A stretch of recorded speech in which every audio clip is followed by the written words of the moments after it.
Hello, everybody, and welcome to another edition of A Chapter a Day Keeps the Doctor Away. My name is Alan, otherwise known as Hisui, and I'm from ReverseThieves.com, as well as the Speakeasy podcast. And this time we are looking at Chapter 55 of the Seven Deadly Sins, otherwise known as That Man and His Heartlessness. And it is the formal, full introduction of Gauther, the sin of lust, the fourth of the seven deadly sins that we've met in person. And he's obviously a interesting individual, kind of a cool, mechanical type of guy.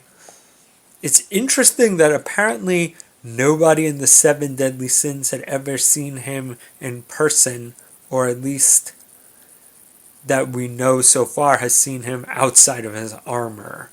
And so they're a little surprised when they actually see that this kid tagging along with this band is actually the Gauther that they knew, and that the armor that they were going to save is someone else entirely. Or at least someone else in Gauther's armor.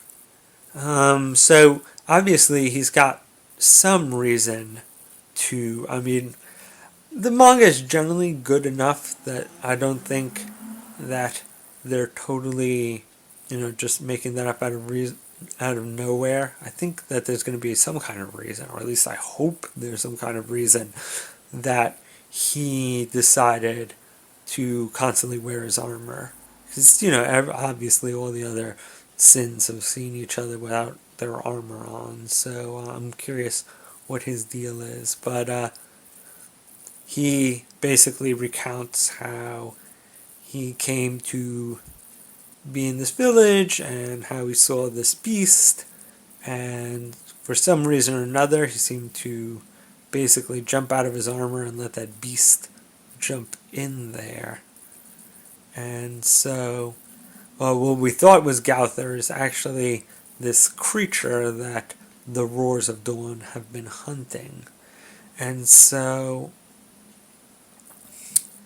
it's a bit of a standoff, and Gauther kind of being the mechanical, android-y like guy, just is like, well, if this beast, the sins and the Roars of Dawn all fight each other, a lot of innocent people are going to get hurt.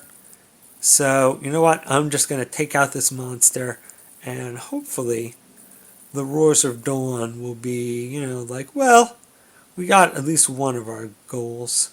And so, maybe they'll take off, and that's actually what happens. The leader of the Roars of Dawn is like, well, we have enough for today. So, and I kind of admire that you're thinking about the people. And so I'm going to let you go for now. And so they take off happy with their mission being done. And I like how the leader guy never takes off his mask. And it just reminds me of that one.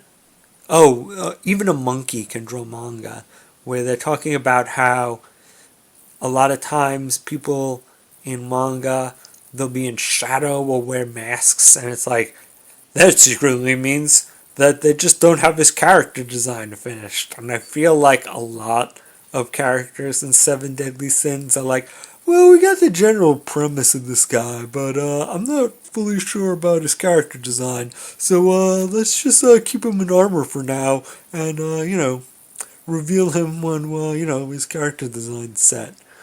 Because I feel like, yeah, like some of the sins and definitely some of the holy knights they fought kind of feel like, yeah, we gotta introduce this guy, but I'm not like super good about his character design, so he gets to keep on his helmet for a little while. But it's interesting. I'm curious also to see how everybody else interacts with Gauther. He definitely seems like the least connected to everybody. And there seems to be, they know that one of the sins, or at least they suspect that one of the sins betrayed them. That might all just be a ploy, But I feel like Gauther, kind of being the most separate from everybody, is possibly going to be the red herring of the guy who betrayed them, because he wasn't as close to everybody, and he possibly had some like super analytical reason for betraying the group, but I feel like he's just too obvious. I mean, I think it would be more interesting if it was somebody like who we just totally trust, and like once again, Ban, not a good choice as the traitor, because he's just a little too devious and like not on the level. Uh, um, King, I'd be really surprised, but I don't see him. I think it would be interesting if it were Diane, but I don't know. Does that fall into the whole like girls are traitors, can't trust them women's, or would that be the unexpected one? I don't know. I guess your mileage may vary. I think it's just interesting because we haven't seen two of the sins yet, so there's it could be one of them very easily, but I do think that we'll see what happens. And then, of course, in the end, once the Dawns have left, then they're obviously going to come back. They're obviously going to be a reoccurring enemy. They have some pretty interesting, they have that archer, two women, the masked leader, and the other guy. So, it should be interesting to see them again. Nice way to set them up and show that they're there.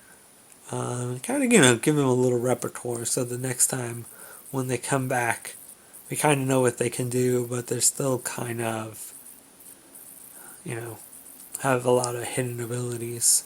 So, but yeah, once they leave, Gauther explains that, oh yeah, that thing is definitely a human, so it's definitely more of a look at how the demon's blood sometimes gives these knights' powers, most of the time just either kills them or makes them into monsters. I mean, we've seen that in previous chapters, but this is the first time that essentially the main party is learning about that. So, and the creature obviously can live without a head, and so next episode is going to be, the sins versus, this abomination, this demon blooded tainted thing.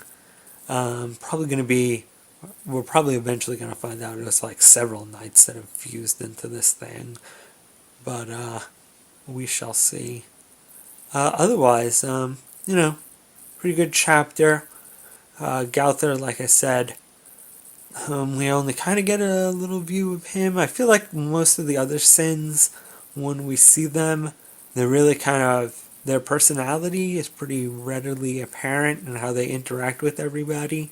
So I'm kind of curious to learn a little more about this guy, who seems kind of more of a mystery. But that's about it. Hopefully next week we'll be looking at chapter 56.